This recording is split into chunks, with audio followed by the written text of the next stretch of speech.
Hem bugün biz naqshu Uyg'ur tili, onun Uyg'ur ve alem medeniyetideki alayhidelikleri, muhimligi haqida suhbat yurgizmoqchimiz. Mesela Uyg'ur degan ism burun unutilib ketgan.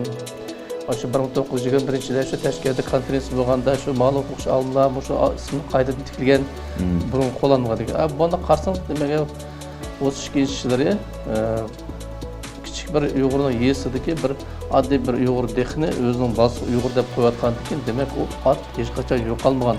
Har qachon Uyg'urning yuragida bo'lgan. Bugungi suhbatimiz milliy madaniyatimizning taraqqiyotiga o'zining ongli hayotini sarf qilib kelayotgan inson bilan bo'lmoq. Ruslan aka ziyolilar orasida nihoyatda cho'ng hurmatga ega, bilimi, madaniyati, oliy insoniy xislatlari bilan yoshlarga ulgu bo'lib kelmoqda. Uyg'ur tili және әдебиеті мамандығы бойынша оқытатын кандидат оқытушыларды барлығы осы Руслан Уйгуровичтің қол астынан өтіп, соның дәрістеріне қатысып, соның білімімен сусындаған ғалымдар мінекей қазір де жетіліп, сол кісінің ізін әрі қарай жалғастырып отырған мамандар өте көп бізде.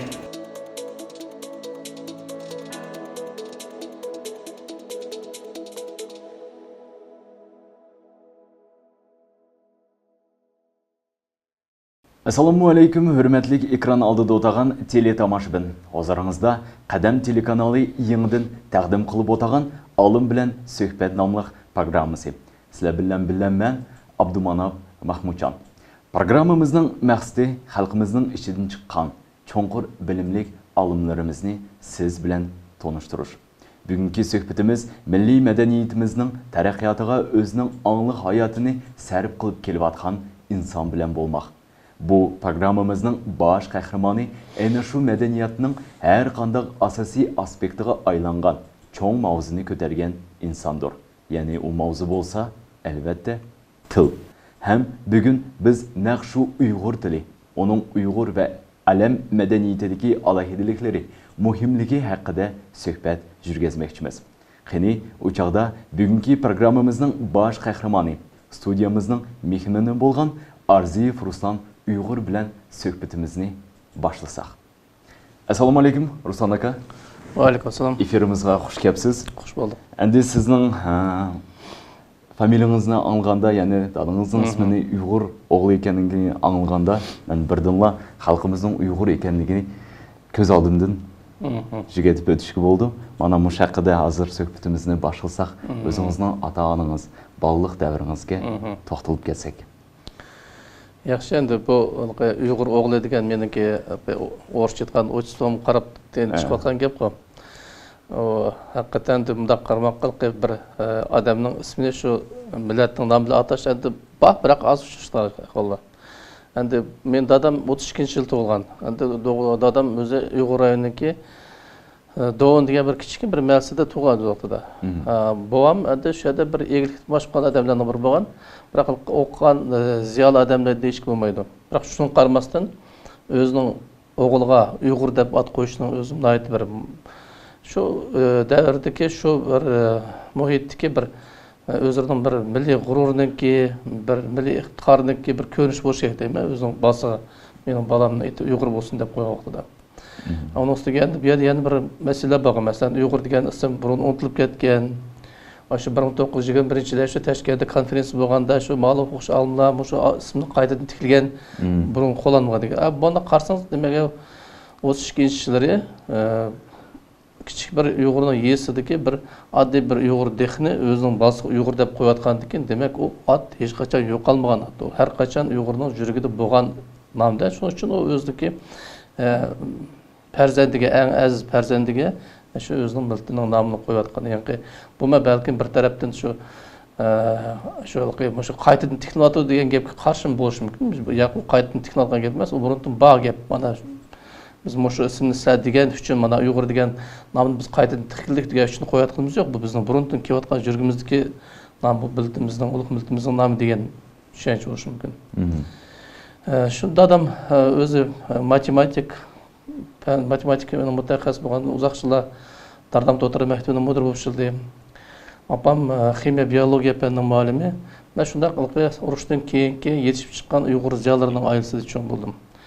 Биздин айылыбыз шундай бир зыял айыл болду. Бизде китап, гезит окуш, журнал окуш деген күнлүктүки иш айланган убактарда энди телевизор деген, радио деген анча диккат кылмадык. Көпүрөөк шу вактыбыз шу гезит, журнал, уяда уйгурча, казакча деген кармайбыз. Уйгурча болсо уйгурча окуйбуз, казакча болсо казакча окуйбуз.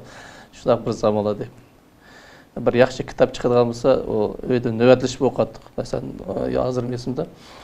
Masalan, Abdujamil Nurpiyevning Qanmetlar degan 3 kitobning bir trilogiyasi chiqdi. Birinchi dadam o'qidi, akam o'qidi, navbat turib keyin biz o'qidik. Shunday bir muhitda o'sdiqda biz. Жұлдыз, Жалын degan қазақша jurnallarni kelib turgan, Uyg'ur kommunizm o'zimizning elevatsiya gazetlari doim kelib turgan shunday. Shunday bir ayilda Uyg'urning aylari. Shunday muhitda cho'ng bo'ldik. Ondan o'tira maktabga bordingiz, a? Keyin endi dadam shu Dardabdagi ketmandan ko'chib bordi, mudir bo'lib, direktor mudir bo'lib qolgan ekan. Shu maktab Dardabda o'tira maktabda o'qidim.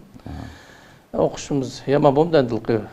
Biz o'qishdan boshqa narsani o'qimaydigan odam, o'ylamaydigan odamlar bo'lganda, odatda muhit shunaqa bo'lganda keyin tarbiya, tartib shunaqa bo'lganda keyin. Keyin undan keyin o'qishim tugagandan keyin shu Abay nomidagi Qozoq davlat universitetining Uyg'ur bölümü, shu Uyg'ur bölümünde o'qidim. Yerda menda mumkinchilikcha yaxshi tirishib o'qishga tirishdik. O'qish jarayonimiz shu. Endi shu 1985-yili o'zingiz aytgandek qutuqliq oliy darajadagi o'qish o'rnini tamomlabsiz. Ham uning bu yiqiga Uyg'ur tilini o'qitish, uning taraqqiy etishi, tarilishi bo'yicha astoydil ishlab kelibsiz. Mana men o'ylaymanki, shuningdek o'z xalqimizga, ana tilimizga bo'lgan muhabbatingizning cheksizligini bayqashqa bo'ldim. Endi shunchalik tilga bo'lgan muhabbat ham hurmatingizning uyg'onishiga nima sababkor bo'ldi? Nima turtki bo'ldi sizga? Endi boya deb ketgandek bizning oilamizdagi muhit shunaq bir muhit bo'ldi. Shu muhitning o'zi bizni shunaq tarbiyaladimikin deb o'ylayman. Endi qanday bo'lsa shu shunaq muhit o'sgan bo'lgandan bir xizmat qilish ishi bo'lgan bo'lsa, demak shu bir o'zining millatiga xizmat qilish degan vatan millatparvarlik bir his tuyg'u bo'lsa, demak u qanday ko'rinish kerak, u qanday ifodalash kerak millatparvarligini.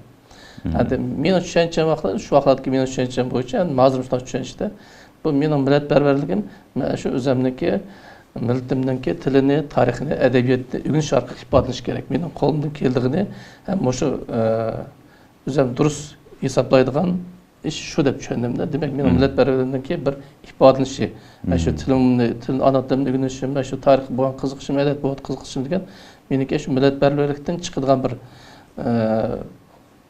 natijalar, harakatlarga deb o'ylayman-da.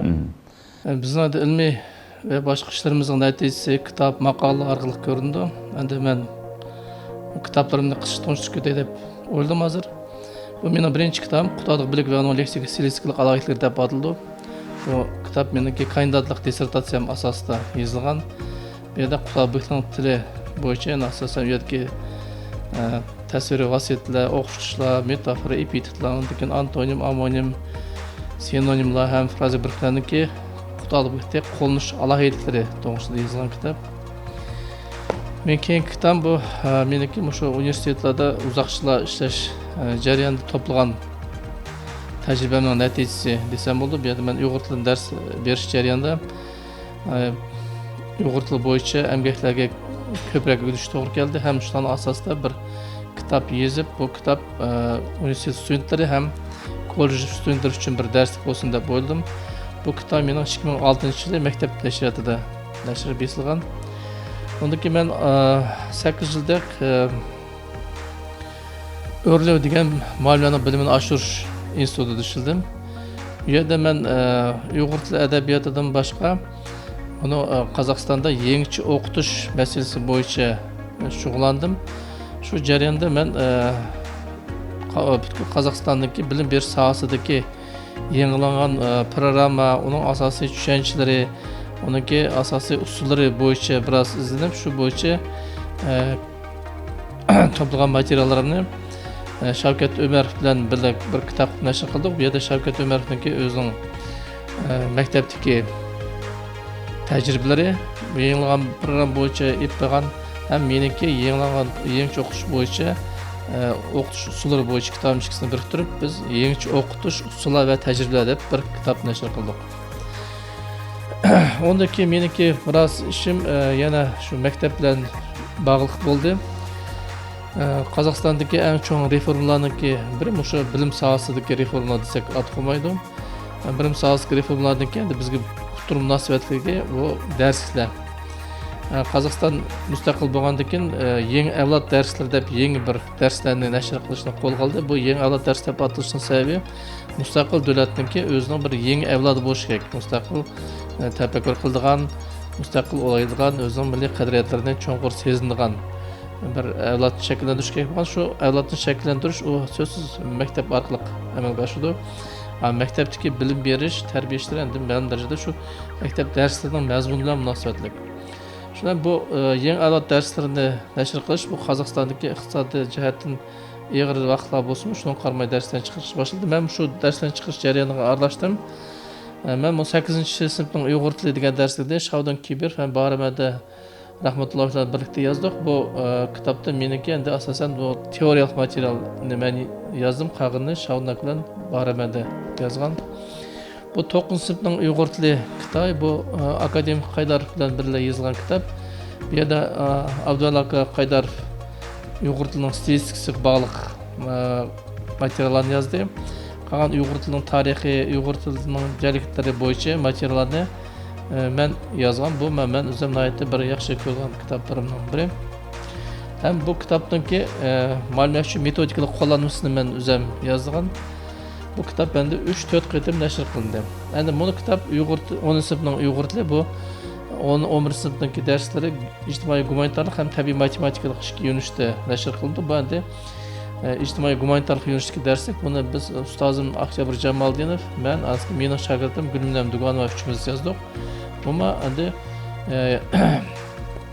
yangi darslardagi meniki yozgan darslarningki biri. Ondan keyin 2012-yildan boshlab Qozog'istonda bilim berish sohasidagi ikkinchi reformasi boshlandi. Bu reforma endi Qozog'istondagi bilim berishni dunyodagi eng taraqqiyot etgan davlatlarning bilim berishga moslashtirish ham shu darajaga ko'tarish ham shularning ulgusi asosida shakllantirish masalasi maqsad qilib qo'yildi. Bunun eng yaxshi ulgusi sifatida Nazarbayev Ziyodkor intellektual maktablarini misolga esib bo'ldi. Chunki shu maktablarda bu yangi xalqaro tajribani Qozog'istondagi yerlik alohidaliklarni tajribadan o'tib, undan keyin bu bosh maktablarga tarqatish boshlandi. Endi bu qitimqi o'zgarish bilim berish mazmunini yangilash degan asosda yuz berdi. Bu yerda endi darslarniki mazmunima, maqsadima burungi darslarga mutlaq o'xshamaydigan bo'ldi. Chunki bu yerda masalan biz burungi darslarda Uyg'ur tilining tarixi, Uyg'ur tilining grammatikasi to'g'risida gap qilsak, bu darslarda u tilning grammatikasi, tarixi deganlar u ikkinchi plandagi masala. Bu yerda birinchi planda o'quvchilarning tinglash, so'zlash, o'qish, yozish degan iqtidorlarini shakllantirish ham shuni taraqqiyot etkazish. Undan keyin bu yangi o'quvchilarniki nutq faoliyatning turlari deb qo'yamiz, ya'ni tinglash, so'zlash, o'qish, yozish degan. Bu hayotning har qanday sohalarida, masalan, kompüter sohasi bo'lsin, o'simliklar dunyosi bo'lsin, hayvonlar dunyosi bo'lamdi, koinot bo'shliq bo'lamdi, qanday soha bo'lsa, shu sohaning o'zining bir so'zlari bor, terminologiyasi bor, so'z birikmalari bor degan o'xshash. Shu leksikalik fondni, shu sohalar bo'yicha leksikalik fondni shakllantirish maqsadi bor. Shuning uchun buning yangi Uyg'ur tili deb darslik Uyg'ur tili deb atalgan bilan buningki maqsadi shu o'quvchilarningki yangi har xil sohalar bo'yicha leksikalik fondni shakllantirish, undan keyin tinglash, so'zlash, yozish iqtidorlarini rivojlantirish hisoblanadi. Men bu soha bo'yicha o'zim bevosita ma'lumot o'qidim, qozoq tili adabiyot ma'lumotlarini butun Olmot oblasti bo'yicha o'qib tajriba to'plagan, ham shuni asos dars yozish men ancha ta'sir bo'ldi. Bu darslarni men boshqa bizniki tajriba ustozlar bilan birga yozdik. Birinchi darsimiz bizniki 7-sinfning Uyg'ur tili. Buni yana Gulminam Duganova, Abduqayim Emirov uchimiz yozdik. Hem bunun metodikasini shu Gulminam, Abduqayim uchimiz yozdik. Bu darslar maktab nashriyatida chiqqan darslar. Undan keyin bu 8-sinfning Uyg'ur tili darsligi bo'ldi. Endi bu darslarni endi Nəhayət tez çapsan yazış kerak bo'lgandan keyin, masalan, 17-yil chiqdi, buni 18-yil chiqqan darslik. Buni men tez çapsan yazış kerak bo'lgandan keyin, biroz o'zimiz tajriba to'plab qolgan mualliflar bilan birga yazishga boshladik. Bu yerda shu Gulminam Duganova bilan Abduqayim Emir uchimizning muallifligida nashr qildi. Bu metodika qo'llanmam ham shunday nashr qilindi. Biz üçümüz endi 9 sınıfning darsligidan birga yozdik. Bu yerda men Gulminam Duganova ham Abduqayim Emir uchimizning muallifligiga chiqdi. Metodika qo'llanmasimi? Bu qo'llanmagan biz keyin Xurshid Masivani jalb qildik. Xurshid Masiva Abay nomidagi Qozoq davlat pedagogik universitetida pedagog psixologiya bo'yicha PhD doktoranturani o'qiyotgan bizniki naytda bir shu pedagogika o'qitish metodikasi bo'yicha yaxshi mutaxassisimizdan biri. Shu mutaxassisimiz jalb qildik. Bu yerda biz 4 avtor bo'ldik. Men Gulminam, Abduqayim ham Xurshid Masiva. Bu 10-sınıfdaki Uyg'ur tili ijtimoiy gumanitar yo'nalish. Bu yerda menda buni darsni yechishga sal vaqt berganlikdan endi avtorlarning doirasini sal kengaytirishga tirishdik. Bu yerda Gulminam Duganova bo'ldi, Rana Iliyeva, 103-maktabdan Dilaram Evizova, Uyg'urandagi Bahor o'rta maktabidan Baxshan Ro'ziyev, Erkatga Xilamrash maktabidan. Shunday meningki ko'z qarashim bo'yicha tajribali ustozlarni jalb qilib bu 10-sınıfning darsligini yozdik. Metodikasini yozgan vaqtida bu yerda men ders avtorlari bilan qo'shimcha biz Xurshid Masivani jalb qildik. Xurshid Masiva bu yerdan shu Uyg'ur tili o'qishniki nihoyatda muhim qismlarini yezib berdi. Endi mening bu oxirgi chiqqan kitobim, 2019-yil chiqqan kitobim Uyg'ur tili kitobim. Bu yerda shu burungi Uyg'ur tili kitobimni to'liqtirib, bu yerda ketgan ba'zi masalalarni tuzitib, ham o'zimniki buni yangilangan program bo'yicha o'rganganlarini qo'shib, mushtoq bir kitob chiqadi. Bu bizning universitetning studentlari ham pedagoglarning studentlari uchun darsliklarda nashr qilingan. Meningda masalan agar men adabiyotga o'xshashlik qiziqdim, tilga o'xshash qiziqdim, masalan meniki diplom ishim universitet deganda shu Yusuf Qasachevning Qutadag'likdagi 4likda. Endi 11-asrning tili shu men shu o'zim shu 11-asrningki tili bilan ishlab, shu yerdagi 4liklarni terib endi har holda cho'ng daston 13 ming misra, shu 13 ming misra ichidagi 4liklar hammasini terib shu bo'yicha kandidatlik diplom ish yozgandim. O diplom ishning elishimga, o mavzuni elishimga Savut aka Mo'laudov sabab bo'lgan, chunki shu vaqtda bizga klassik adabiyotdan dars beradi. Rasmiysi men o'zim Sovet adabiyoti degan ko'proq qiziqib yurgandim. Sotsialistik realizm degan nazariy bir masalalar bor edi. O'zim shuni qiziqib yurgandim ki Savut aka qarab bundan ko'rsa buni Qutadbek bo'yicha ishlab bo'lsang durust bo'ldi dedi. Keyin Oktyabr Jamaldiyevning uyidan shu Qutadbekni oldim, vaqtida Uyg'urcha texi chiqmaganda shu o'zbekcha qardim darslar, o'zbekcha tarjimasi, keyin Uyg'urcha 84 Uyg'urcha chiqdi. Demak, men bu adabiyot bo'yicha diplom ishni yozdim. Keyin universitetdan keyin yaxshi bitagandan keyin yana davomlashtiraymish ishimni degan o'y bo'ldi.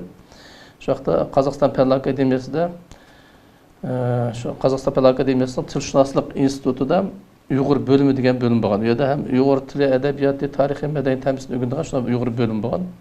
Shu bölümning boshlig'i Xo'jabatak Sadiqasov degan akademik filologiyaning doktori akamiz bo'lgan. Shuning oldiga bordim, boshqa o'qishim bitadi, men yana davomlashtirishga o'yim bor dedim. Endi kunduzlik aspirantura yo'q. Sirtdan o'qiydigan bir aspirantura bor, shunga men seni qabul qilay deb boshqa diplom ishim mana dedim, diplom ishim qarab adabiyotdan yozsa yaxshi. Endi sen agarda tilni yozgan bo'lsang, men sana adabiyotdan mavzu beratdim. Endi adabiyotni yozsa, men sana tildan mavzu beray.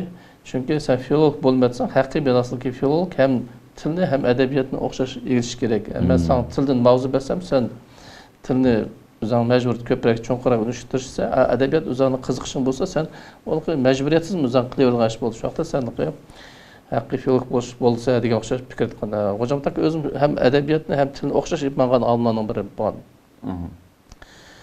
Keyin endi mavzu bergan vaqtida men shu kandidatlik dissertatsiyasining mavzusini tanlagan vaqtida men shu Qutadag'lik mavzusi qolsin dedi. Ham shu Qutadag'likning tili bo'yicha bir tema berdi. Men shu tema bo'yicha ishlab keyin 91-yili shu Qutadag'likning tilining leksik stilistik alohidaligi degan mavzuda kandidatlik dissertatsiyamni yozdim. Bu tilga ashtaq keldik. Endi mush ilmiy ishingiz haqida savol qo'ygim kelib o'tirdi. Ana shu 11-asrda chiqqan amgaq bu Yusuf Qasajevniki. Shu vaqtdagi adabiyot bilan hozirgi vaqtdagi adabiyotning oralig'ida qanday bir farq bormi? Endi har qanday bir adabiyot yoki bo'lmasa shu adabiyotning asosi bo'lgan tilningki taraqqiyoti degan shu millatning taraqqiyotining bir ko'rinishi. Millatningki madaniy jihatdan har qanday masalan iqtisodiy jihat muhim bu yerda, ham siyosiy jihat muhim. Shu taraqqiyotning bir ko'rinishi. Masalan, Qutlug'bekning qanday asar desa, demak Qutlug'bekniki maktablarda burunqi bizning vaqtda didaktiklik asar, bu yerda fan nisiyat deyildi degan gap bor. Biroq asosiy masala bu yerda fan nisiyat emas, bu yerda asosiy masala davlatni qanday boshqarganda xalq baxtli hayot kechirdi. Masala shunda davlatni boshqarishda. Bu yerda oddiy sen yaxshi bo'l, sen bunday qilma degan gap emas bu yerda. Demak, davlatni qanday boshqargan vaqtida davlatningki ishi yaxshi bo'ldi, davlatning ishi yaxshi bo'lsa, demak xalq baxtli bo'ldi. Demak, bu yerda Qutlug'bekda shu podshoh qanday bo'lish kerakdan boshlab, eng oddiy shu chorvachi bo'lsin, dehqon bo'lsin, hatto shoir, olimlar qanday bo'lish kerak, ular bilan qanday munosabat bog'lash kerak degan mush masala hammasi qaraldi. Bu demak, bir davlatningki taraqqiyot etish uchun kadrlar muhim, har bir kadr shu prezident podshohdan boshlab vazirlari askar boshchilaridan boshlab hammasiningki g'aznchilardan boshlab hammasini qanday bo'lish kerakligi ham podshohning ular bilan qanday munosabat bo'lish kerak degan hammasini yozib chiqqan asarda bu. Demak, bu yerga asosiy masala shu davlatni boshqarish masalasi, ham davlatni durust boshqarish masalasi. Bu bunaqa asarning yozilishi demak, yangi shu davrdagi siyosiy, madaniy muhitning ta'siridan. Masalan, bir odam davlatni texnik yaxshi boshqarishniki yo'llar to'g'risida o'ylangan vaqtida, demak, hozir o'z yashayotgan mustaqil davlatindagi ba'zi bir ko'ngil to'lmagan ishlarga nisbatan o'zining ko'z qarashini bildirdi degan so'z. Demak, bir davlat taraqqiyot etgan bir davlat, uni texnik taraqqiyot etish uchun ya'ni qanday bo'lish kerak degan mazmunda yozilgan asar. Bu jihatdan bu undan Qutlug'bekniki yana bir muhim bir tushunchlar bor, uni ko'p olimlar ta'kidlaydi. Masalan, oddiy aytganda shuniki podshohning etini kun tug'di deydi, shunaqmi? Endi shu podshohdan aytoldi ishkisi, vazir ishkisi suhbatlashgan vaqtida aytoldi kun tug'dini so'raydi. Sening isming nimishki kun tug'di deb qo'yilgan degan vaqtida yana ismlar ketib bormiz, nimishki dadani aytdi yo'g'ri. Kun tug'di endi ism degan bekor qo'yilmaydigan yerlar bor-da. Nimishki kun tug'di degan vaqtida shuni kun tug'di o'zi tushuntirdi. Mening ismim kun tug'di deb qo'yishning sababining o'zining bir mazmuni bor. Kun chiqqan vaqtida hammasiga o'xshash o'zining yorug'ini chachidi. Buni boyki, buni gadayki, buni yaxshiki, buni yomonki demaydi, hammasiga o'xshash chachidi. Meniki xisiltim, mening podshohlik xisiltim, podshohlik mening vazifam shunday bo'lish kerak, kun o'xshash bo'lish kerak. Hammasiga o'xshash qarashim kerak. Bu hammasiga o'xshash qarash degan u qonun asosida bo'lish kerak. Ya'ni men shunday bir qonunlarni yaratishim kerak, davlat ishiga yo'l qo'yishim kerak. Shu qonunlar hammasiga o'xshash qaraydigan bo'lish kerak. Agarda masalan, hatto mening balamda bir jinoyat bo'lsa, shu qonun oldida javob berish kerak. Qonun oldida podshohma, oddiy fuqaroma o'xshashla javob beradigan bo'lish kerak. Demak, qonunma hammasi o'xshash bo'ldi, kunning yorug'ima hammasi o'xshash chiqdi. Shuning uchun yangi mening ismim Kuntug'di deydi. Demak, shunda qaraganda mana shu yerdagi mazmunning o'zidan ko'rinib turdi. Demak, bu qanday bir adolatparvarlik qonunga asoslangan davlat bo'lgan. Endi bunday qarmoqqa hozirgi zamonning o'zida shu Qutlug'bek yozib 1000 yil o'tgandan keyinmi, dal shu Yusuf Qasachev aytgandek, haqiqiy ma'noda odil qonunga asoslangan davlat qurish degan u nihoyatda tez masala. Masalan, bu yerdagi yana bir masalan 1000 yil burun Yusuf Qasachev odil podshoh degan gapga diqqat qilmaganda, odil podshoh degan cho'chaklardagi gap bo'lishi mumkin. Yusuf Qasachev tushunchasi bo'yicha odil qonun bo'lishi kerak. Adil qonun davlatni boshqarish kerak. Podshohdan oddiy fuqarosigacha shu qonunga beqinish kerak. Bu haqiqiy. Hozirgi chet el biz taraqqiyot etgan davlatlar, demokrat davlatlar deymiz-ku. Shu davlatlar intilayotgan bir darajada, shu Yusuf Qasachev degan daraja. Endi umumiy aytganda bu asarning xalqimizga, millatimizga foydasi tegdi-ku. Millatimizga emas, meni olishimcha bu asarning boshqa tillarga tarjima qilingan. Agar men o'ylayman, biz shu Qutlug'bekda 11-asrda yozildi, keyin ortlarda bo'ldi endi 14-15-asrlarda uning tarjimalari nima, qo'lyozmalari bo'ldi. Afg'onistonda tepilgan, Namanganda tepilgan, Egiptda tepilgan shu qo'lyozmasi bor. Endi bunda qarmoqqa demak bu qo'lyozmalarning sonining ozligiga qaraganda bu kitob keng taralmaganda. Endi vaqtlarda kitobni nashr qilish, ko'paytirish masalalari sal endi buni Qashqar taraflarda tasdiq bo'lgan, Turpan tarafdan sal boshqa bo'lgan yo'qdiligi. Kitob chiqargan kadimki basmaxonlar bo'lgan. Endi men o'ylamaganda shu Qutlug'bekni o'qiydigan Uyg'ur ko'proq bo'lgan bo'lsa, Qutlug'bek Uyg'urning kelqi ustal ustida turgan kitob bo'lgan bo'lsa, Uyg'ur xalqining millat redagi sifati mutlaq boshqacha bo'ladi. Chunki Qutlug'bekni o'qib, bugunib shu bo'yicha yashash, shu bo'yicha bir davlat tuzum qurish degan u nihoyat bir oliy darajadagi bir tushunchada. Afsus, endi biz menimcha bo'lsa shu Qutlug'bekni shu doim shu turaqliq asosda o'qib o'rganmadik demanda. O hozir shu yo'lda menimcha menyapmiz. Biroq shu burunroq ishda yaxshiroq yo'l qo'yilgan bo'lsa, menimcha bo'lsa bizning miltimizning sifati hozir qaraganda texnik yaxshi bo'ladi deb o'ylayman. Endi mush ishni hozir boshlab qolsa qanday o'ylaysiz? Maktab ishini tatib o'qiyotgan o'quvchilardan boshlab, shu oiladan boshlab, masalan, qozoq xalqida Oboyning kitoblarini sevib o'qiydim. Rus xalqida Lermontov, Tolstoyning kitoblarini. Bizda shu o'zingiz aytgandek, hozirdan tatib har bir oilada bo'lsa, shuning uchun nima qilishimiz kerak biz? Birinchidan bu kitobni chiqarish kerak, shunaqa. Masalan, 2009-yil bu kitob asli 1984-yil Urumchida nashr qilindi. Undan keyin 2009-yil biz Kirli yozig'ida Olmaotada chiqardik. Sog'liqchilik universiteti tayyorlab qo'yibdi-ki, burun tayyorlab qo'yibdi-ki, shu 2009-yil shuna bir fursat kelib qoldi, bir millat bir bolamashlab kitob chiqaraylik dedi, shuni chiqardik. O Uyg'ur teatrida o kitobning prezentatsiyasi uyushtirildi dekabrda. Bir 500 nusxa chiqqan, shu xato aytmasam 200 nusxasi teatrda taqib ketdi. Bu keyin u night chepson taqib ketdi, o yo'q hozir o kitob tepishdas.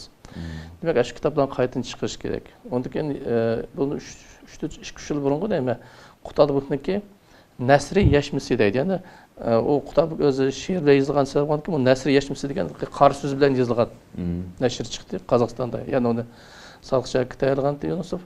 Uni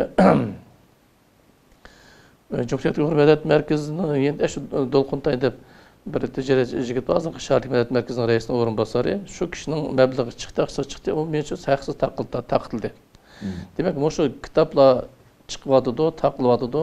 O yangi degan bizniki maqsadimizdagi bir ishlar. Unda boshqa maktab darslarida shu 5 sinfdan boshlab 11-sinfgacha, masalan, yangi o'zing degandek qozoq tili adabiyoti darslarida Oboyni qanday ishdan o'qitsa 5-sinf 11-sinfgacha. Qutlug'bekni shunday o'qitish kerak. Davomli o'qitish kerak. O'z vaqtida undan shu Ilhom Iskandar buni ma'lumotlarni bilimlar shug'ullan instituti ishlayotganda ya shu ma'lumot maktabda o'qitirmi? Qutlug'bek degan program ishlab chiqqan shu bilim berish sohasini shu Qutlug'bekka bog'lab bir shunaqa bir o'zining bir ishlari bo'lgan. U ishlar keyin oyoqlashmay qoldi, biroq mencha bo'lsa doimliq shu Qutlug'bek bo'yicha ish menish kerak. Ya'ni kitobni chiqib taqib ketdi, hozir yo'qolib ketdimi, qaytadan chiqish kerak. Undan keyin shu Urumchida Qutlug'bekni bolalarga mo'lchallab kitobni aytdi qanday. Bobom shunday o'rgatgan, shunaqa bir mavzu kichkina bir kitoblar bor. Shu Yusuf Qasashimniki bolalarga loyiq degan fikrlarni aytib berdim.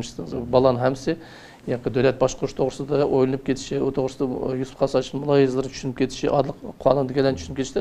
Ammo bolalarga loyiq yaxshi fikrlar bo'lsa, shu fikrlarni bo'lib kitob chiqarayotgan ishlar bor. Demak, bu shunday davom etishi kerak. Shu Qozog'istondami shu vaqtda yangi Qutlug'bekni bilish, tushunish degan masala ma'lum darajada hal bo'lishi mumkin. Assalomu alaykum. Men Shayram Baratova Bag'dod qizi. Filologiya fanlarining nomzodi, Qozoq Milliy pedagogik universitetining cho'ng o'qituvchisi Ruslan aka Arziyevning shogirdi bo'laman. Ruslan aka Arziyevni men maktabda o'qiyotgan chog'larimdan boshlab ko'rnaklik olim, darsliklarning muallifi, ko'plagan salmoqli maqolalarning avtori sifatida yaxshi tunatdim. 1997-yili maktabni tamomlab, Ruslan aka qo'liga, ya'ni Oboy nomidagi Olmaota davlat universitetiga, bugungi kungi Qazimpu deb ataladigan o'qish o'rniga bilim olishga keldim. Mana shu yillardan boshlab Ruslan akaning qo'lida ta'lim tarbiya olishga muvaffaq bo'ldim. Бүгінгі күнгіче, яғни 25 жыл жарыянда Руслан акаға қайсы вақытта қандық мәселе бойынша хабарлашсақ, әр қандық вақытта Руслан ака өзінің дана мәслихеті білән ылтымасымызны рәт қылмай, дайым қоллап қуатлап, дайым yol yorық көстіп келді. Бұның өзі Руслан аканың кәсіпіге болған мехір мұхаббеті, садақыты, шагыртларға болған ғамқорлығы сүптеді түшінішкі болды. Демек, Руслан ака бүткіл өміріні ілім-пән сахасыға, шагыртланы тәрбиеләштек ұлық ішқа бейғышлап кәмекті. Руслан ака зиялы арсыдымы нағайты чоң hürmetке еге, білімі, мәдәниеті, али insani xisletlere bilen yaşlığımı үлгі болып кәмекті. Biz Ruslан akını fırsattan paydalanıp, təvəllüdü bilen yana bir qetim təbriklep, zor salametlik işlerine muvaffaqiyatlar tileymiz. Rahmat. Әді сіз 1985 жылдың 88 жылы аралығыда Uyghur tili ve edebiyatı pәнінің muallimi қызметін атқарыпсыз. 88-90 жылы болса Қазақстан Cumhuriyeti İlmi Akademiyası Uyg'urshunos institutining bölümünde cho'ng laborant xizmati bilan kichik ilmiy xodim bo'lib ishlabsiz. Endi mushu 90 yilgacha mushu yo'nalishda ishlash sizga qiyin bo'ldimi? Endi albatta vaqtlarda kengayish ittifoqi degan bo'ldi bizda. Biroz qiyinchiliklar bo'ldi.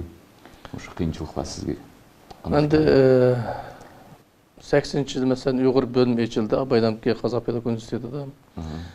Biz bitirib bir yildan keyin 85 bitirdik, 86-yili Қазақстан Пәлі Академиясында Uyg'urshunoslik instituti açıldı. Bu Uyg'urshunos instituti degan бүткіл ittifoqliq darajadagi bir institut bo'ldi. Қазақстан Пәлі Академиясының tarkibidagi status jihatdan yuqori bir kategoriyasi jihatdan yuqori institut bo'ldi. U yerda Uyg'ur tili, adabiyoti, tarixi, madaniyati Қазақстандагы ham Şinjan Uyghur Avtonom rayonidagi Uyg'urlarniki madaniyat tarixi hammasini shunday bir kompleks turda berildi ish. Bu yerda bir 70-80 ga yaqin mutaxassis ishildi. Demak, shu davrlarda Uyg'urshunoslik faniga diqqat yaxshi bo'lindi. O institut degan so'z o'lqi nihoyatda ko'p mablag' ham. Masalan, shu institut ishlaydigan oyligi bor, keyin u vaqtlarda shu institut ishlayib etib, keyin o'zining vaqti kelganda uylan beradigan ishlar bor, yotoqxona beradigan ishlar bor. Biz shu institut ishlab yotoqxona deb, undan keyin uy bu boshqa qoldi. Unda ishlar hamsi yaxshi yo'l qo'yilgan. U yerda men bir qiyinchilik deb aytib ketaman, mumkinligicha yaxshi sharoit bo'ldi. Tirishib o'qigan, chet tilini biladigan mutaxassislar, masalan Abdulat Kamolovlar shu Uyg'urshunos institut vaqtida, xatosmasam, shu Leningradda aspiranturada o'qidi. Yani başka bulamışlar chet Rossiyaga yaxshi o'qish o'rinlariga berib aspiranturada o'qidi. Dilshod Rayhonov degan bir yaxshi mutaxassisimiz kon Uyg'ur tili bo'yicha, shu kon yezqilarni o'rganish bo'yicha Toshkentda maxsus stajirovkadan o'tdi. Shu Uyg'urshunos institutida maxsus evatdi. Demak, yaxshi mumkinchiliklar bo'ldi. Men u yerda qiyinchilik bo'lsa, u qiyinchilik faqat har bir odamning o'ziniki beshig'i bog'liq qiyinchiliklar bo'lishi mumkin. Turmushidagi birimiz bo'lishi mumkin, o'ziga bog'liq. Undan keyin masalan ilmda shug'ullanadigan odamda masalan chet tilini bilish masalasi nihoyat muhimda. Shu chet tilini bilmaslik masalasidan qiyinlishi mumkin. Ammo haqiqiy ma'noda o'rganma, izlanma deyish uchun sharoit yaratildi. Uyg'urshunos institutining echilishining o'zimi demak shu sharoitning yaratilganligining bir belgisi deb o'ylayman-da. Endi hozir bo'lsa, mamlakatimiz tarafidan shu o'zimizning Uyg'ur bo'limi uchun qanday sharoitlar yaratilgan-ku? Hozir Uyg'urshunos instituti endi vaqt o'tgandan keyin har qanday bir vaqtning o'ziniki bir ehtiyojlari bo'ldi. Shunga bog'liq u Sharqshunos institut bo'lib o'zgardi. Uyg'urshunos bo'yicha mutaxassis shu yerda Uyg'urshunos markazi degan markazning ichida ishlaydi. Barib qanday bo'lsa, bu yerda shu Qozog'istondagi shu Uyg'urshunoslik fanining saqlanishiga ishtaq mumkinchilikni berdi. Bu yerda endi ko'p vaqtda hozir hukumatning yaratib beradigan mumkinchiliklar bor. Undan boshqa har bir olimning o'zining tirishchanligi bor. U faqat hukumat qachon qanday sharoit yaratib beradigan deb yurish bo'lmaydi. Demak, har kim o'zi tirishib ishlash kerak, o'z bir natija qozish kerak. Демек, у мәселен ба, демек, bu yerda meningki deydiganim, bu yerda hech qanday bir cheklimi yo'q-da. Qancha shug'ullanaman desa, qaysi soha bilan shug'ullanaman, qaysi davr bilan shug'ullanaman, qanday o'rganaman desa, hech qanday bir chek yo'q. Chunki ilmiy asosda o'rganiladigan bo'lsa, uningga hech qanday bir chek yo'q. Uningga faqat mumkinchiliklar bor. Yani shu mumkinchilikdan durust foydalanish kerak. Shu. Endi aka Ruslanka o'zingizning shu ish faoliyatingizni mabodo ikki qismga bo'lib qarab baqsaq. Masalan 1985 bilan 2003, 2003 bilan 2031 yilda deb qo'yaylik. O'sha ikki qism 21 ham 36 oldimizda kelayotgan yana 10 yilni qo'shib, shu yillar oralig'ida ikki yil qismning orasida qaysida siz Uyg'ur tilining yaxshi taraqqiy etgan vaqti deb bilar edingiz? Endi bu Uyg'ur tilining taraqqiy etgan davrlar baribir yana shu 70-yilning oxiri 80-ning boshlariga to'g'ri keldi. Nimdan uni qanday ko'rishga bo'ldi degan vaqtda, masalan, shu vaqtlarda Uyg'ur maktabida o'qiyotgan o'quvchilar soni 30 mingga yig'ilib qolgan. Uyg'urlarning soni vaqtda Qozog'istondagi hozir qaraganda oz bo'lgan. Hozir Uyg'ur soni ko'paydi, ammo Uyg'ur maktabining o'quvchining soni 2 ga ozayib ketdi. Hozir 16 mingga tushib qoldi. Shu vaqtlarda 70-yilning oxirida xatarmasam Uyg'ur ovoziga shu kommunizm tug'uningma hafsiga 4 qitim, hafsiga 5 qitim chiqadi deymi? 5 qitim chiqqan kommunizm tug'undan keyin tirajma 25 mingga bo'lgan. Hozir mana Uyg'ur ovozi deb shu yugurib yurib, bolalar mengib yurib, aran yani 16 apparatida. Burun undaq tashviq qilishmi yo'qdi. Balang Uyg'urcha ba degan menvatga odam bo'lmagan. Uyg'ur ovoziga yozilgan, kommunizmga yozilgan yezad odamlar bo'lmagan. Shu vaqtda Uyg'urniki o'ziniki bir tabiiy intilishi, tabiiy bir o'ziniki ma'naviy ehtiyoji bo'lgan. Shu Uyg'ur maktabiga berish bolasini Uyg'ur ovoziga kommunizmni o'qish degan. Demak, yangi qandaq bo'lsa shu davrlarda Uyg'ur tilida so'zlaydigan odamlar ko'p bo'ldi. Chunki yangi maktabdagi o'quvchining sonini qarsaqma, yangi Uyg'ur ovozi yoki kommunizm gazetiniki tiraj sonini qarsaqma, shu ko'rinib turdi. Ikkasidek farqli turdi. Son jihatdan o'zimiz o'sayotgan bilan Qozog'istonda, biroq yangi sonimizga bog'liq maktabdagi bolalarimizning soni o'sayotmayotdi, Uyg'ur ovoziniki o'quvchining soni o'smayotdi.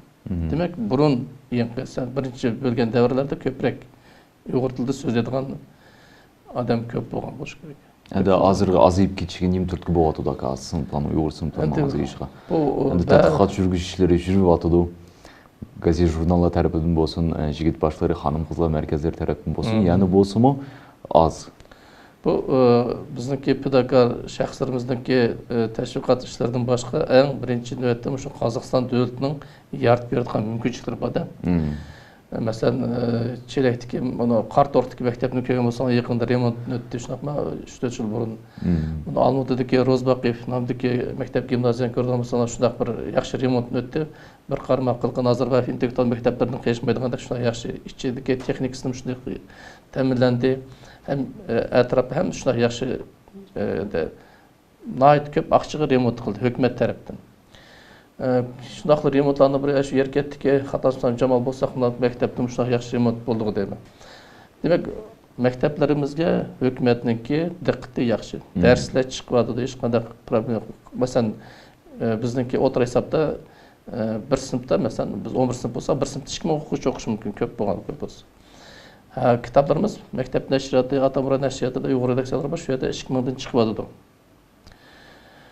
Darslik maktab ba muhimi. Darslik ba o'qiyman desa, ustozlar ba hukumat tarafdan maosh o'qitmagan.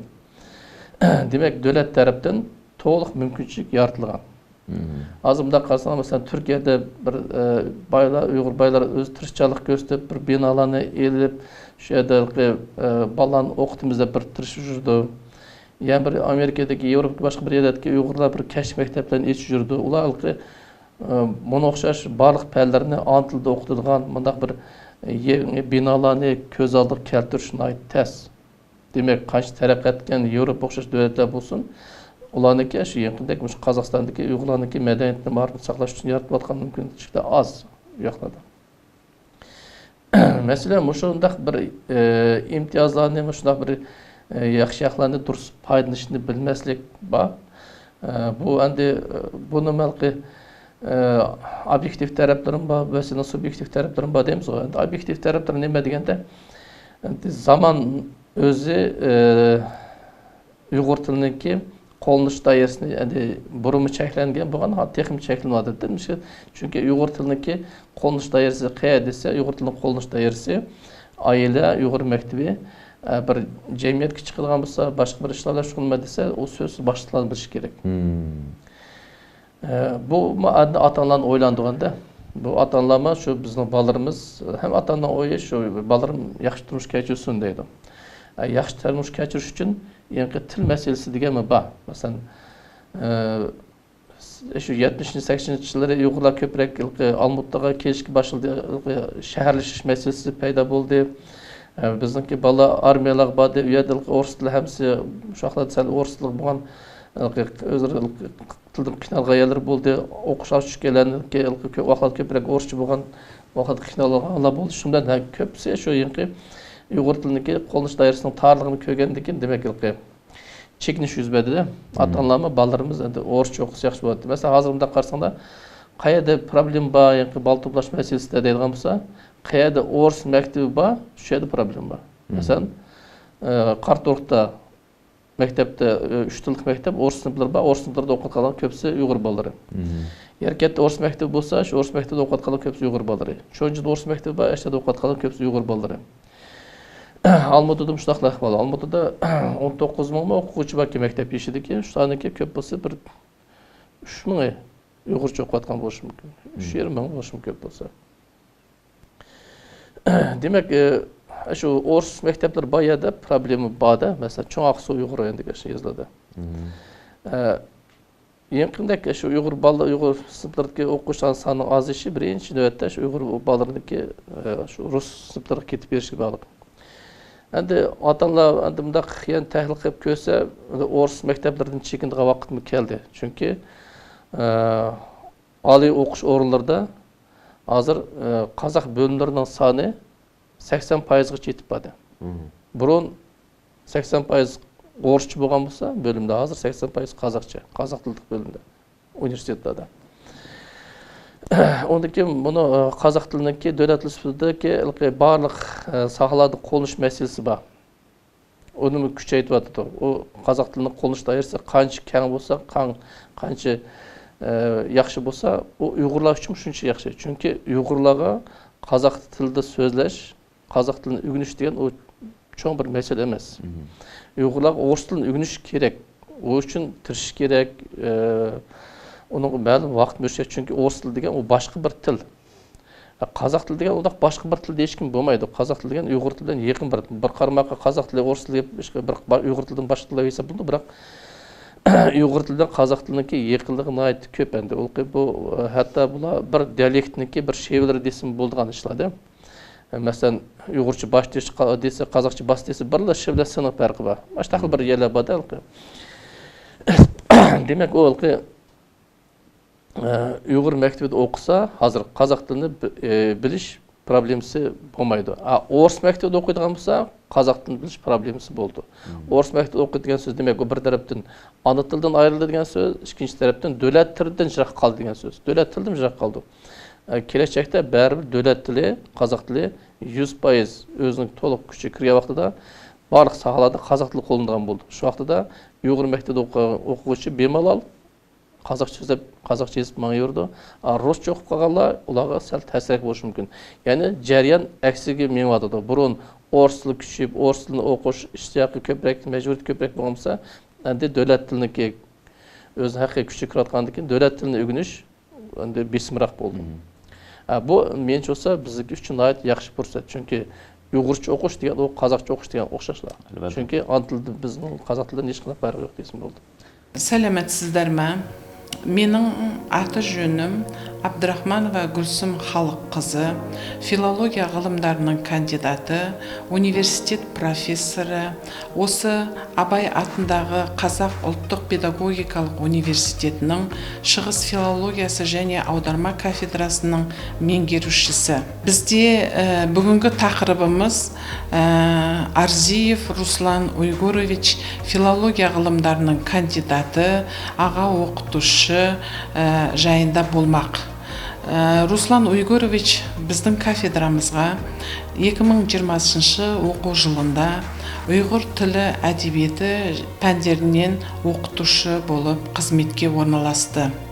Осы бір жылдың аралығында Руслан Уйгуровичті тек қана білімді, білікті әдіскер маман ғана емес, сонымен қатар ғылымда өзіндік бір орны бар ғалым екені де жан-жақты көптеген кафедрамызда өткен іс-шараларда көрсетіп, өзін ғылыми еңбектеріменен көзге түсті.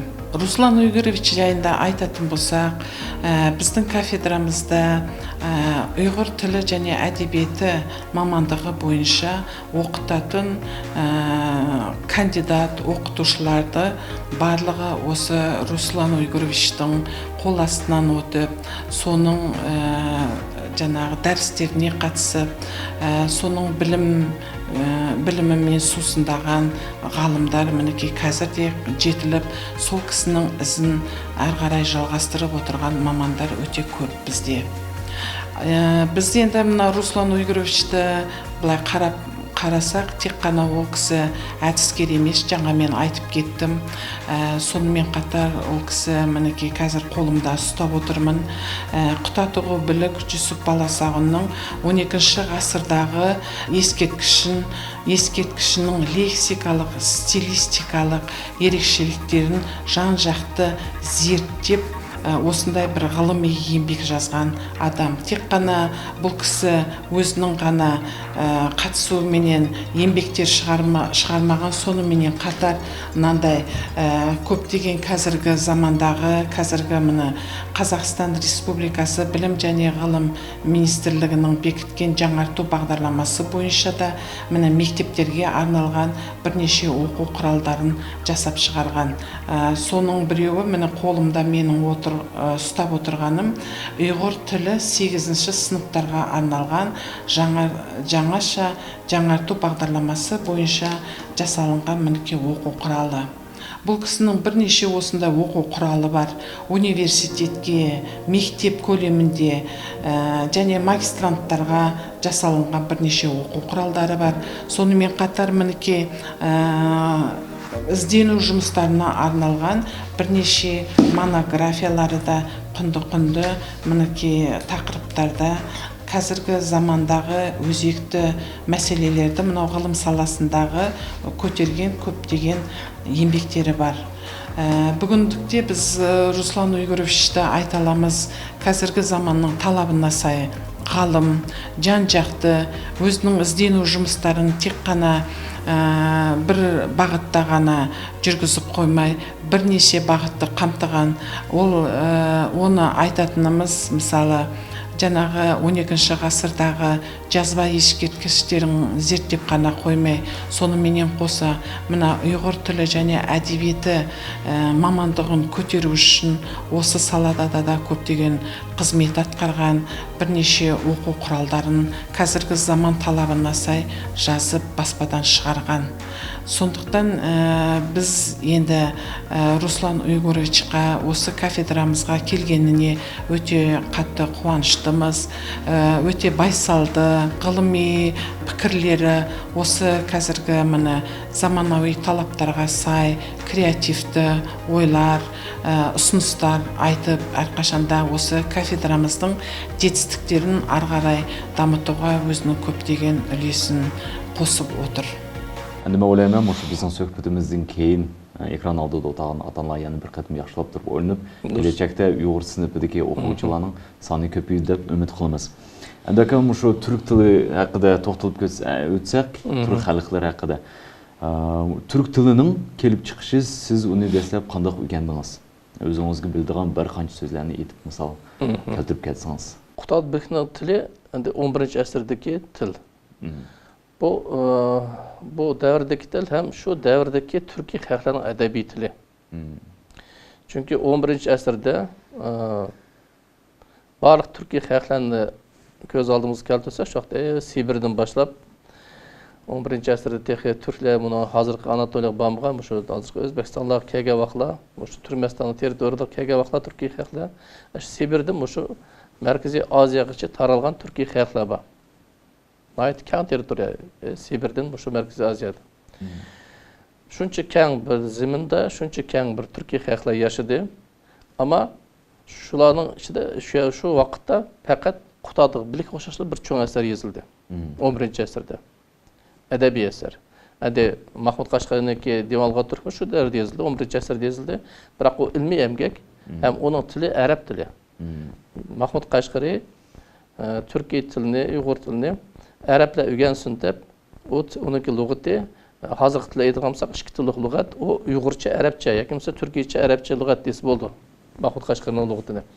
Yani o bir Uyğurca yoki Türkiyəcə sözünü aldı da, onu ərəblik tərcüm qılıb, keyin əşədəlik bir maqal təmsilini keltirib, tarixi faktlarını, geografik faktlarını keltirib, işte bir ensiklopediya xarakterli lüğət, o ilmi əmgək. Bunu Qutadbek şu dövrlərdəki birdən bir ədəbi əsər. Əhməd Günəki onu keyin yazıldı. Əhməd Günəki endi Qutadbekdən bir töddəsi həcmi cəhətdən kiçik bir 558 mısra muşdaq. Bu til demək ki, biz deyətqan şu dövrdəki barıq Türkiye xalqlarına ortaq həm Türkiye xalqlarındakı ədəbi tili bolğan. Endi mən özüm bevasitə şu Qutadbek boyunca işləgən bolğandan keyin Qutadbekdə mən oxucularını öyrəndim, fraza birikməni öyrəndim. Üyədəki antonimlik, amonimlik, sinonimlik konuşan həmisi mən öyrənген. Şu vaxtda mən Qazaxstanda Qutadbek boyunca, Qutadbekin tili boyunca kandidatlıq dissertasiyalardan birinci alım buldum. Asqar Egibayev ədəbi tərəfini yaxalan, Qazaxın ataqlıq şairi alımı. Ondan keyin mən tili boyunca yaxalan. Çünki mən Qutadbekin tilini mənim dərəcədə yaxşı öyrəndim.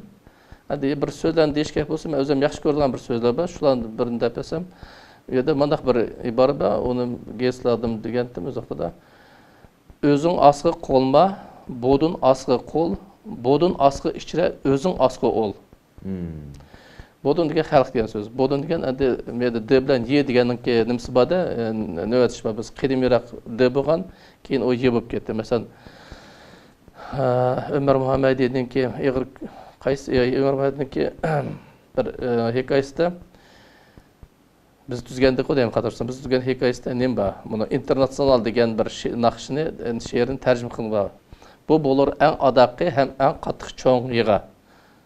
Это наш последний и решительный бой деген аштaq bu bo'lar eng adaqi, eng cho'ng yig'a. Adaqi degan so'zdiki D boshida, adaq deganda D deb turdi. Bu eng oyoqdagi, eng oxirdagi degan so'zda oxiri asli.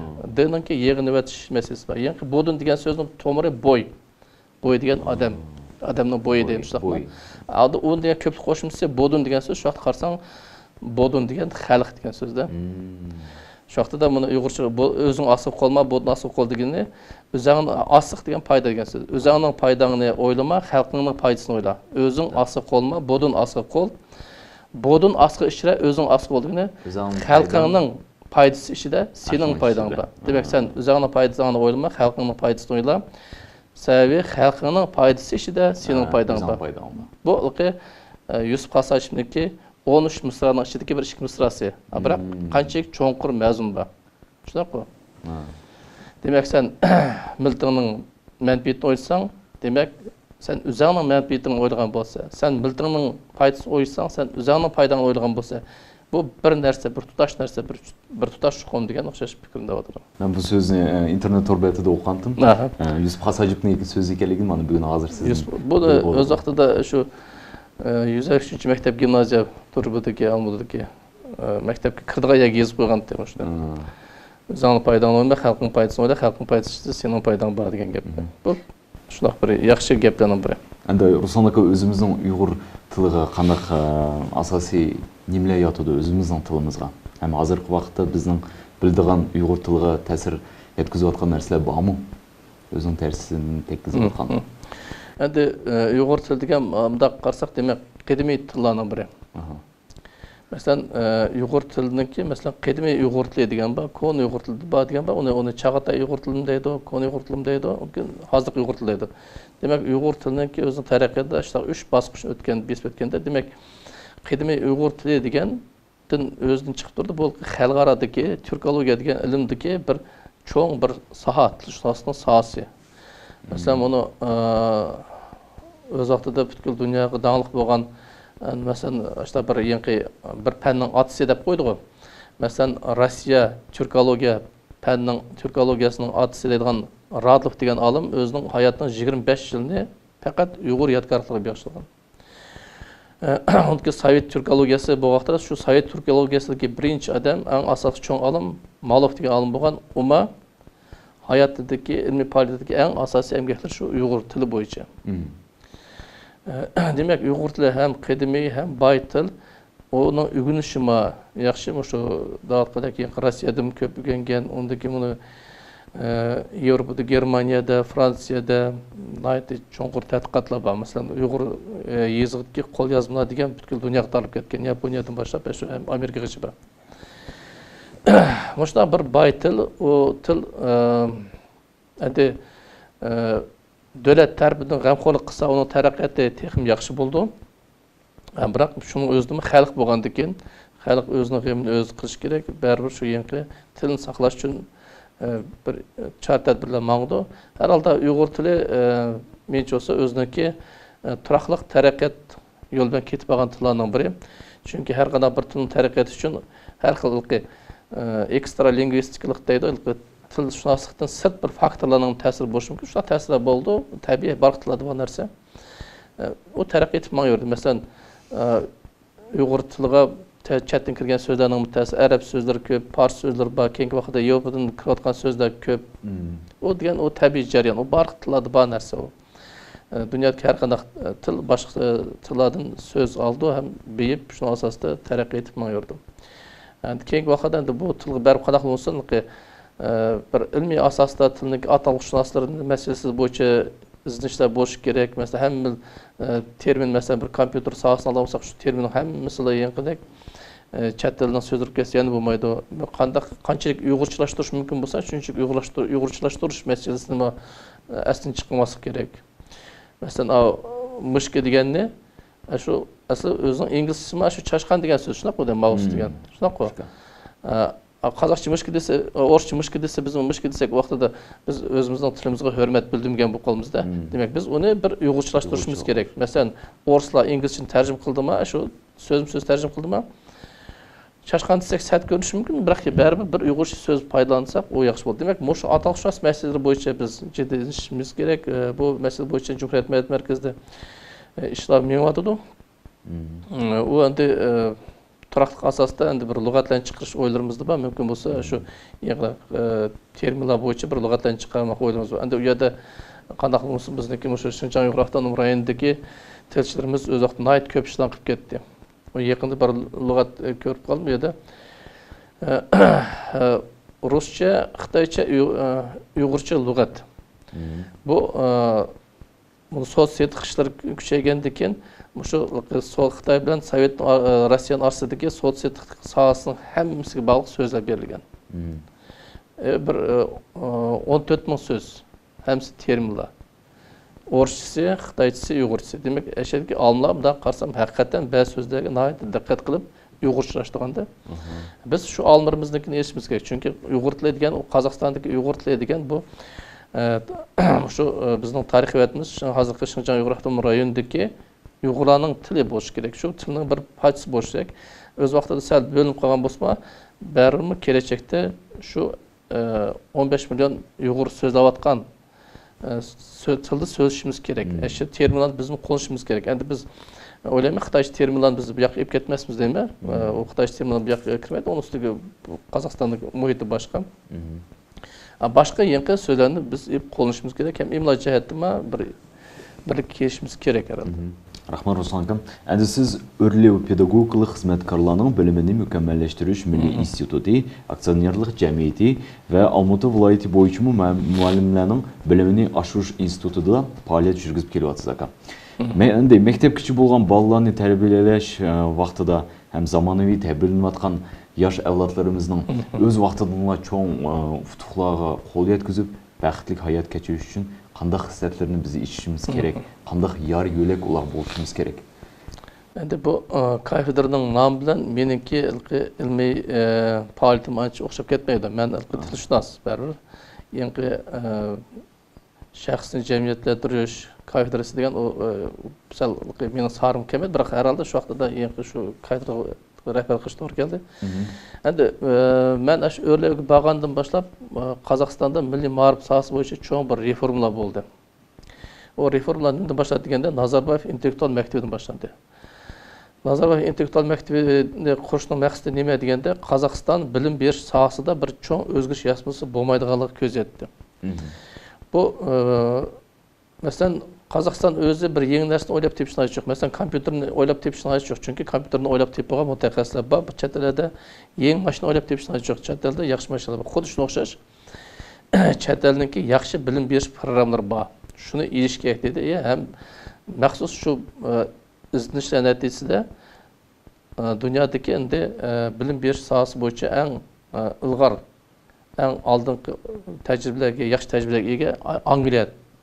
Oğan şu Angliyanınki Cambridge Üniversitesi'nden Nazarboyev intellektual mektepleri bir kelişim ki bir program yasaydı.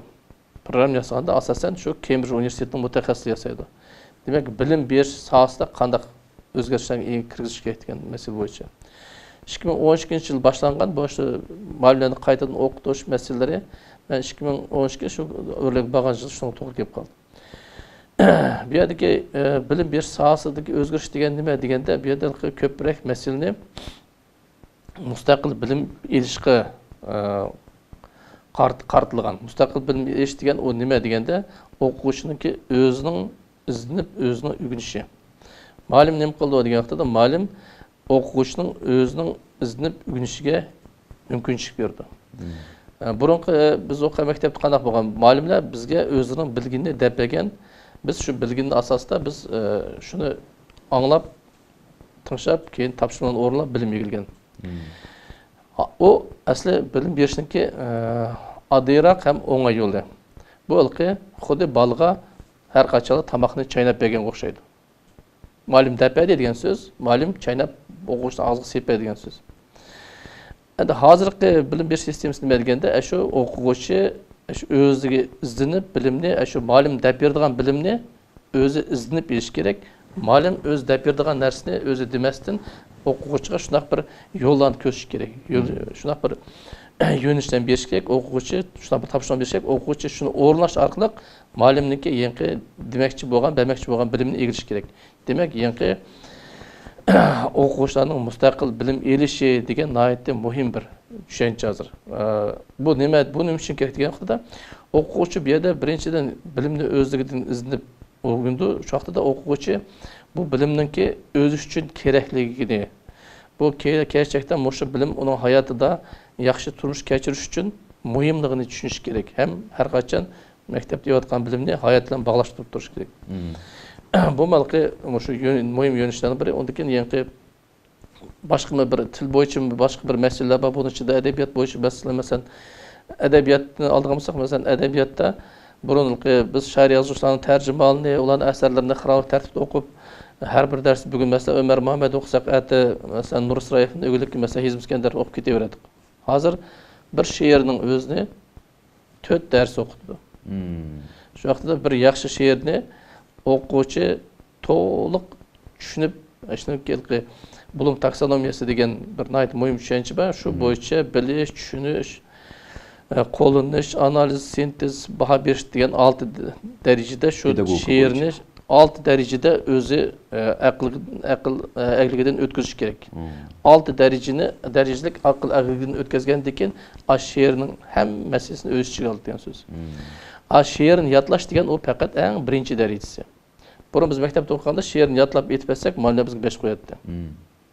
O en hazırki bilim edebiyatını okutuştaki en tüven derece. O şiirin yatlap edilen söz onun için 5 koyuşku bulmaydı hazır. Bu en tüven baha iliş mümkün. Demek yeni düşünüş ba, kolnuş ba, təhlil ba, sentez ba, baha bir ba, şiir baha bir derecesi geçişke okuş. Şunun için 4 saat okutur bir şiirin özüne. Demek Muş'tan hemsi nekit var degende okuşlarınki yeni müstakil oylaş, tənqidi oylaş, icadi oylaş okşaş kabiliyetlerini rivajlandırır. Okuşlarını oylandırır. Şu yönüşte kit bardı. Demek bu ılgı fakat mektepte emas. Mesela bizni şu Cambridge Üniversitesi'ndeki müəllimlərin bizni okutkan. Şu Astana'ya məxsus çağırtıp bizim trening təyirli vaxtıda Cambridge Üniversitesi'nin mütəxəssisləri okutkan. Şu vaxtıda ularınki köpüsü mən baxınca özlərindeki təcrübələrini balla baxışsız yüzgen. Bular şu balla baxışdan başlap okuşlar qancha işinden başlap müstakil bir hareket kıllaydı. Qancha işinden başlap müstakil bir işlerinde bir kızışık boldu okuşlar ya. Ular məxsus onu bir ilmi asasda öyrənген. Şu 3 yaşdan başlap okuş ballarını müstakil hayatga tayyorlashga boldu ekan. Demek şu 3 yaşdan başlap müstakil hayat tayyorlangan bola keyin şu müstakil özü kimin özü kiyiş, tamamını öz yeyiş, o bu işlerini öz kılış degan bu müstakil hareketler kichik baldan başka atımlar küçüktesiz. Keyin açtaq ösken bala mektep bağlandıkma şu yenkidek müstakil bilim iliş degan dalmış gerek. O müstakil bilim iliş degan o mektepten tügümeydi keyin. Müstakil bilim iliş öğrengende mektepten keyin öğündü. Üniversitede okusa üniversitede mi okuydu ki onundan keyin öğündü. Demek ömür boyu bilim iliş degan o yenki müstakil bilim ilişinin asasıda bolgan narsa. Her kaçan malımdaki ağzı qarab otagan adam o jaq baramaydı. Onun müstakil oylaş mı yok, müstakil bilim iliş mi yok. Hazırki bilim bir sahasındaki özgürlükler şu yenki örevde biz şu boyunca iş yapmadık. Endi Ruslan aka, hazırki vaqtda bizning dövlətimizdə Latin grafikasiga köçüş meselesi qarılıb, muşu yolda işler elib men oturdum. Men oylayman bu bizning tilimizga münasibati bor deb. Qanday o'ylaysiz? Latin grafikasining bizning tilimizga ta'siri bormi yoki bir qandaqdir foydasi bormi? Aksincha. Yaxşı, bu nayetli muhim meselelerden biri. Çünkü bu Kazak dilinde Latin grafikası köçüş degan bu çoğun bir siyasi meselelerden biri. Hazır Kazakistan'da demeyen vatkan. Bu ben şu Kazak alimlerindeki fikirlerini okup qarab жүрüyatım. Bu Latin grafikası köçüş degan mesele o til boyunca çoğun bir reformlarga bağlılık boldu. Kazak dilindeki imlasida xel çoğun özgürlükler kütülüyordu. Endi adli yeri mesela 42 harften 10 harf yokup ketip bardı. Şuna mesela 42 Kazak tilinde 42 harf bolsa, endi 32 harf kıyıyordu. 32 harf kalgan bolsa da onun da azayçı kerak degan alimlarning fikri bor. Mesela Kazak tili xas emas f degan tavuşning keragi bor, v degan tavuşning keragi bor degan o'xshash fikrlar bor. Hatta ç degan tavuşning Kazak tilida tabiatda yo'q tavuş, onun qo'lnish nima ish bor degan, uni harfning elifba kiritish nima ish bor degan fikrlar bor. Bu endi Kazakistan'da şu Kazak tilini Latin yazıp köçüş degan mesele şundan koyuldu. Ama Kazakistan'daki başka milletlerninki yazı qanaq boldu degan meselede endi burunqidek Qaliyevaga o'xshash bir mesele qilib qoldi. Şu vaqtida bizning Cumhuriyet Medeniyet Merkezi de bu mesele muhokama qilib, şu vaqtida Şamil Nagunurov bu Kazak tili bilan Uyg'ur tilini bir vaqtda Latin grafikasiga o'tish kerak degan tashabbus ko'tardi. Bu menimcha olsa birinchidan bu nayeti bir muhim siyasi tashabbus deb o'ylayman. Çünkü Kazakistan'da bir devlet tili hem bir devlet yazığı bo'lishi kerak. Shunga biz yordamchimiz kerak. Biz shunga sabab qilishimiz kerak. Hem şu birinchi bo'lib shu qadam tashlagan medeniyet merkezlarining biri biz bo'ldik. Boshqa medeniyet merkezlari bizdan keyin tashabbusdan ko'tarilgan bo'lsak. Shunda boshlab Uyg'ur ovoz gazetida bir necha olimlarning fikrlari yo'riq ko'rdi. Uning ustiga yangi Latin grafikasının qaysi nusxasını almamız deganning o'zida texi Kazak alimlar bir fikir kelmoqdir. Hozir mana 5-chi nusxasi 2018dan boshlab mana 21-3-da 5 nusxani qarayotdi. Bunun 5-chi nusxaning o'ziga yana to'liq kelishmoqdi. Necha qitim muhokamalar bo'ladi, xalqaro konferensiya yana bir bo'ladi. Yana o'sha 5-chi nusxa texi kelishmoqdi.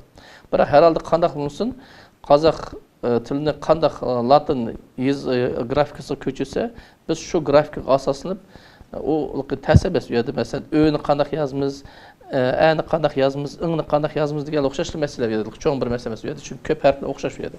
26 harf o'xshash, qolgan 4-5 harf bor. Biz ma şu yankı Latin grafikasına köçülgen bolsak biz üçün nima payız degende biz ma yankıdek Uyghur tilidagi at harflerden qutulubuz. 41 harfimiz bizning 32 harf köçülgen boldu.